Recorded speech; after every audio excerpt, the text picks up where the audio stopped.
qué maravilla coincidir en este vuelo a Londres. Coincidir Imagino en un avión de Iberia a cualquier parte del mundo es una maravilla. Sobre todo para ti. Pero, no, la verdad que yo no sé si opinas igual, pero los dos usamos mucho esta compañía. Yo creo, desde hace unos años, cada vez que vuelo en Iberia, me siento más orgulloso y sobre todo me acuerdo mucho de ti. Nos conocemos hace muchos años. Y me acuerdo cuando te hiciste cargo de la presidencia de la compañía, que era un problema nacional. Era una compañía que, bueno, con la que el gobierno no sabía muy bien qué hacer, generadora continua de pérdidas. Y me acuerdo de una reunión en la COE donde tú hablabas de la situación que tenías y nunca se me olvidará, y decías que tenías 17 sindicatos. Sí, señor. Yo creo que se sigue manteniendo, ¿no, Juan? 17 sindicatos con los que negociar, ¿no? Sí, sí. Y desde esa situación lideraste un proceso donde, bueno, aparte de salir la compañía a bolsa, se ha fusionado con una compañía como British Airways, se ha constituido un holding IAG que cotiza en la bolsa española, es el grupo aéreo más rentable y eficiente del mundo, y encima toda la dirección en la actualidad es española, ¿no? Entonces, yo la verdad siempre he pensado en eso. Y he pensado la cantidad de vivencias que has debido de tener en ese proceso y cómo has conducido un proceso dando la oportunidad a directivos españoles para generar todo ese valor para el país, ¿no? Pues la verdad es que ha sido una experiencia maravillosa. Dices tú antes que en la época 2009, en la que yo me hice cargo de la presidencia de Iberia, dice, el gobierno no sabía muy bien qué hacer con el negocio. Ese era el problema, que el gobierno quería hacer y el gobierno no era el dueño. Entonces, bueno, hubo que vencer muchas situaciones, pero yo creo que en Iberia, en resumen de toda esa época que fue durísima y que ha sido preciosa, porque ha terminado dando a luz un grupo extraordinario como es el grupo IAG, yo creo que hubo un secreto fundamental, y es que en España, en épocas de crisis, pues es muy frecuente que cada quien en sus compañías haya hecho procesos de transformación. Yo estoy seguro, procesos de reestructuración. Estoy seguro que no hay nadie que no haya pasado por un proceso de reestructuración, que básicamente es empujarle un poquito a los ingresos o tratar de protegerlo y reducir los costes. Pero en Iberia llegó un momento en que nos dimos cuenta de que solo con el proceso de reestructuración se volvía a la casilla de salida, porque los diferenciales, debido a esa situación sindical, los diferenciales de costes siempre te iban a llevar a la casilla de salida. Lo que hacía era retrasar la agonía durante una serie de años. Entonces yo creo que el gran paradigma de ese proceso fue poner juntos un proceso de reestructuración con un proceso de transformación. Y claro, ahí el elemento humano es absolutamente fundamental, porque yo te diría que el equipo directivo que había en Iberia cuando hicimos la reestructuración era un equipo bueno, de gente que conocía perfectamente la industria, sabía lo que tenía que hacer, etcétera, etcétera. Pero en muchos casos, no en todos, pero en muchos casos no tenía la posibilidad o la capacidad de estar pensando out of the box, esto que se llama ahora ser disruptivo. Y el gran éxito del proceso fue el buscar gente que estuviera dispuesta a romper los moldes. O sea, la experiencia de Iberia es una experiencia 100% humana, tiene que ver con las personas. Y el hecho diferencial de Iberia con respecto a los procesos de reestructuración / transformación que ha habido en la industria, que no ha habido ninguno como el de Iberia, ha sido algo que se debe al elemento humano.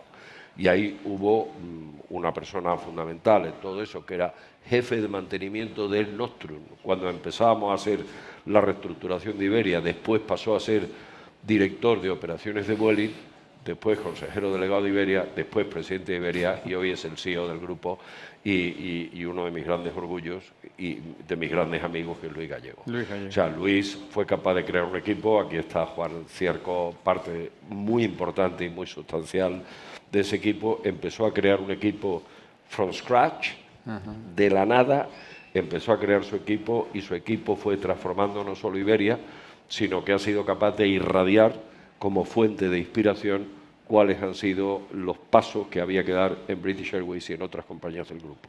Sí. O sea, no solo ha tenido éxito en su propio cometido, que ya era de por sí muy importante, sino que ha sido una fuente de inspiración absoluta para el la verdad es que desarrollo. yo he pensado mucho en esto, porque bueno, yo también he estado muchos años a nivel internacional conviviendo con personas de distintas nacionalidades, en comités de dirección globales, y te vas dando cuenta, ¿no?, de cuáles son las características, las diferencias entre bueno, cómo somos los españoles y cómo se comportan otras culturas y otras personas, ¿no? Tú antes de Iberia estuviste en Tabacalera, hiciste la fusión. Y en Arthur Andersen. Y en Arthur Andersen, efectivamente. Estuvimos ahí. Tengo el sello de la dehesa. Tienes el sello, efectivamente.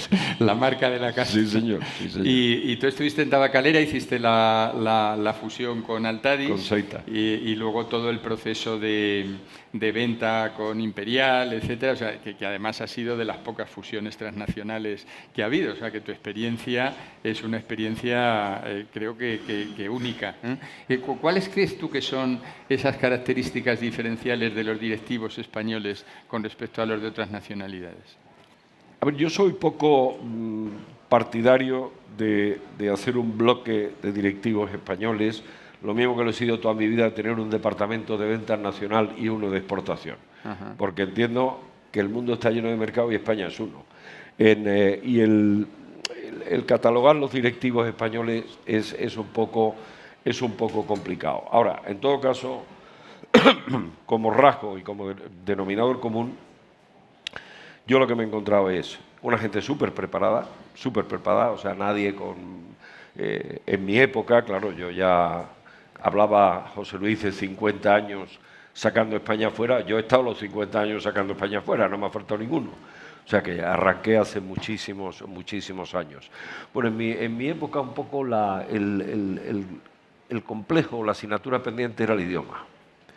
Había muy poca gente que hablaba inglés, poca gente que era capaz de viajar y comunicarse y tal, pero desde esa época yo lo que he visto es una gente, es un directivo en general con talento suficiente, con una formación muy importante y luego con unas cualidades humanas de capacidad de lucha, de capacidad de diálogo, de empatía, que hay una cosa natural en materia de inteligencia emocional, que es claramente un distintivo, una capacidad de en un momento determinado, pasar por encima de las dificultades y que terminen hiriéndote, tesón, determinación, pundonor, y esa sensación de que los que han salido fuera y se han ido a vivir fuera ya han quemado los barcos. Y una vez que has quemado los barcos, tienes que irte fuera para triunfar. Yo lo que me he encontrado han sido directivos extraordinarios españoles en todas las partes del mundo y siempre he confiado en ellos. Sí, no, pero es espera, que yo quiero preguntarte a ti. ¿Ah, sí? Claro, es que tú estás acostumbrado por tu profesión a tirar del hilo. Tú, que has vivido una época durísima cuando toda la crisis de Arthur Andersen, bueno, yo recuerdo perfectamente cómo Arthur Andersen desaparece y cómo Deloitte, que casi no existía, sube, y que los que hacen subir a Deloitte sois las personas de Arthur Andersen. Sí. O sea, eso, y tú eres la cabeza de ese negocio. Sí, para mí eso es un proceso de metamorfosis, de haber perdido tu institución a que seas tú el que termine ganando y el que termine llevando la dirección de ese negocio, que bueno, me parece una maravilla. Sí, ¿Eso cómo se hace? La verdad es que yo me acordaba antes de una anécdota, lo que dices, lo que han cambiado los tiempos y los directivos españoles, el idioma, ¿no? Cuando yo entré en el año 80 en Arthur Andersen, ahí se contaba una anécdota de un socio, porque hablaba inglés poca gente, y entonces había un socio que ya tenía más edad, lógicamente, y tenía menos nivel de inglés, y entonces cuando le llamaban por teléfono un americano o un inglés, y hablaba en inglés, cogía el teléfono, daba golpes en la mesa y decía, interference, send me a fax. Así se quitaba el lío de encima, y desde ahí hemos pasado a una situación que es la que es. Efectivamente tienes toda la razón en lo que dices, y yo créanme, a mí me lo preguntaban los socios ya cuando te retiras, ¿no? Oye, ¿qué cosas, qué consejos? Y yo creo que a lo largo de todos estos procesos pues vas aprendiendo cosas, ¿no? Y vas aprendiendo, pues que, por ejemplo, hay una cosa que es fundamental y es que si quieres que las cosas te pasen en la vida, pues tienes que ser actor, no tienes que ser espectador, ¿no? Porque tú, o sea, si tú eres espectador, pues te orientas a ver la función y bueno, y oye, aquello sucede, ¿no? Entonces, si eres espectador, las cosas no te pasan casi nunca, ¿eh?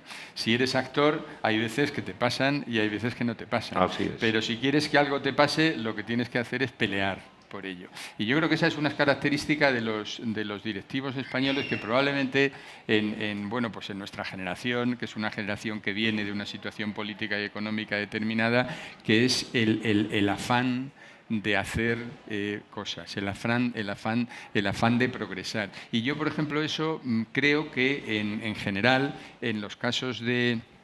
Por ejemplo, los anglosajones tienen una forma de ser muy diferente. O sea, ellos van al procedimiento, oye, esto es lo que hay que hacerlo de esta manera, y no se embarcan digamos, en transgredir las situaciones cuando tú crees que eso es lo que hay que hacer, porque si no te lleva la corriente. Y eso fue lo que nosotros hicimos desde España cuando lo de Artur Andersen. O sea, aquello, se nos hundió el barco y o nos ocupamos nosotros de reflotarlo o aquello nos arrastra, ¿no? Sí. Y fue un ejemplo la situación de España, ¿no? Pero efectivamente el proceso que ha vivido este país, como se ha comentado también aquí, de ser en la actualidad la segunda economía, creo que somos dentro de la Unión Europea en términos de exportaciones sobre PIB, pues ese es un proceso que lo que pone de manifiesto es una internacionalización que depende de la capacidad de los directivos en España de salir fuera y de los directivos españoles que están por fuera, ¿no? Y yo en ese sentido siempre le he dado muchas vueltas a un problema que creo que es fundamental en España como país, como cultura y como colectivo, y que creo que Conexión España viene a solucionar, y es nuestra incapacidad para reconocernos y reconocer lo que hacemos bien, ¿eh? Bueno, porque tenemos ese complejo ancestral, que no sé de dónde viene, de, oye, si te va bien, no lo digas, no vaya a ser que... y si hacemos algo bien... Y entonces eso es algo que creo que es terrible, porque nos impide el valorarnos, y si tú no te valoras, pues es muy difícil que los demás te compren. Y entonces yo creo que tenemos un lack ahí como país, a nivel general, y creo que Conexión España, además de otras cosas, es una excelente iniciativa para intentar solucionar eso. Fíjate, cuando nosotros hicimos la fusión con British Airways, la fusión fue muy bien y se fue haciendo muy rápido porque los dos nos necesitábamos. Era básicamente la fusión de dos cadáveres. O nos fusionábamos o nos moríamos, claramente. Entonces, cuando estábamos haciendo la fusión, a la hora de distribuir equipos directivos, etcétera, yo me veía todas las semanas con Martin Broughton. O sea, los equipos reportaban, Martin Broughton era el chairman de British Airways. Entonces, los equipos reportaban a cada quien dónde estaban los marrones y básicamente nos sentábamos a cenar toda la semana, una en Londres y otra en Madrid, con la lista de marrones, los dos solos. Y íbamos tachando, íbamos resolviendo y tal y cual. Y yo a Martin Broughton le decía muchas veces, mira Martin, esto está yendo bien, o sea, estamos bien asesorados, las valoraciones están bien hechas, los mercados han reaccionado bien, creo que tenemos dos grupos de abogados fantásticos haciendo documentos simples y no complicándonos la vida, pero aquí el tema más serio es el day after, es un tema humano. El tema más serio es que hay un día en que tendremos que empezar a trabajar. Y tú y yo lo que tenemos que gestionar son las desviaciones de la conducta propias de los colectivos que representamos. Entonces tú representas un colectivo británico que tiene dos desviaciones muy duras, que son la hipocresía y la arrogancia. Y yo represento un colectivo español que tiene dos desviaciones muy duras, un exceso de pasión absurdo, unos cabreos por cosas que no tienen importancia tremendas y algo de complejo de inferioridad, porque claro, nos estamos juntando y nos estamos mezclando en un modelo anglosajón. Yo lo había vivido en la fusión con Francia, con los franceses, pero ese era el modelo anglosajón, era neutral, pero en el caso de British Airways no era neutral, era el modelo del otro. Y tenemos que gestionar muy bien, y lo hicimos estupendamente bien, y decidimos que IAG, que era la holding, para evitar problemas de centralismo, la holding iba a ser una compañía fundamentalmente de servicios, donde todo el poder estuviera en las aerolíneas. Ahora cuento una anécdota muy simpática con el rey. Todo el poder en las aerolíneas, y que en la holding estuvieran solamente los elementos generadores de sinergias. Porque todo lo que no genera sinergia estorba. Entonces, sinergia de ingresos, sinergias de gastos. Y creamos esa holding. Y dijimos, bueno, esa holding éramos 70 personas, incluido el conductor que me llevaba a mí todos los días.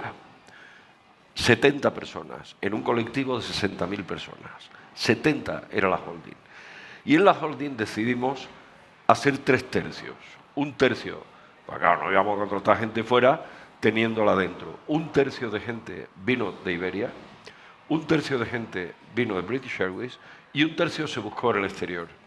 Y en el tercio que buscamos en el exterior aparecieron en el mercado inglés españoles listos como la madre que los parió, con perdón de la expresión, que estaban en el Reino Unido trabajando en el tema financiero, en temas operativos, en tecnología, que hoy están ahí funcionando. Y hoy el departamento que se creó de buenas prácticas colectivos, prácticamente un departamento en manos de españoles. Y entonces, claro, hemos tenido respuestas maravillosas. Un presidente ejecutivo de British Airways español, si yo lo pongo en España me cortan la cabeza, en Iberia, un presidente español, Alex Cruz, que además ha hecho un trabajo magnífico de reestructuración en el último paso. Hoy el CFO de British Airways es José Antonio Barronuevo, un español. Hoy la estrategia de IAG está en manos de españoles. En aquella época, cuando estamos hablando ya de hace 15 años, el director financiero del grupo, un CFO español en una compañía inglesa en el FTSE, inglesa porque estaba en el FTSE 100, que era Enrique Dupuy, funcionó estupendamente bien. Es decir, yo creo que ha sido una experiencia de ausencia de complejos y de empoderamiento de la gente buena, eso sí, con sinceridad absoluta, extraordinaria. Sí, la verdad que a mí me da mucha pena ver cómo otros países engrandecen y comunican lo bueno que hacen sus directivos. Por ejemplo, en India es frecuente publicaciones en la prensa india sobre el papel que sus ejecutivos, bueno, hay muchos CEOs indios en Estados Unidos, el de Google, etc., hay muchos, el papel que sus ejecutivos tienen liderando compañías multinacionales. Y eso en España no existe en absoluto. Por eso a mí me encantaría, y creo que es uno de los objetivos a través de Conexión España, que tengamos y compartamos esa información. Todos los éxitos que las personas españolas en el mundo están generando y que están haciendo una creación de valor por este país impresionante. Yo creo que ese es un agujero que hay que cubrir y que además nos viene bien como país el cubrirlo porque eso nos va a hacer tener todavía más éxito a nivel internacional, porque nos va a generar mucha mayor confianza. No somos realmente conscientes en España del papel que están jugando los directivos españoles en el mundo en la actualidad. Yo creo que Conexión España tiene una función fundamental en esto y que va a funcionar. Hay que abrocharse los cinturones, sí. Poner el asiento en posición vertical. Exactamente. Sí. Y su mesa plegada. Y cuando yo empezaba a volar, decía, había que dejar de fumar. Eso es. Fíjate. Pues yo fumo puros en avión. Fíjate, yo he fumado puros también. Pero Conexión España tiene una misión fundamental, no solo en hacer ese network de la gente que está afuera, sino en exhibirlo aquí dentro y enseñarlo aquí dentro. Eso es. Porque tenemos mucho y muy abundante material para presumir.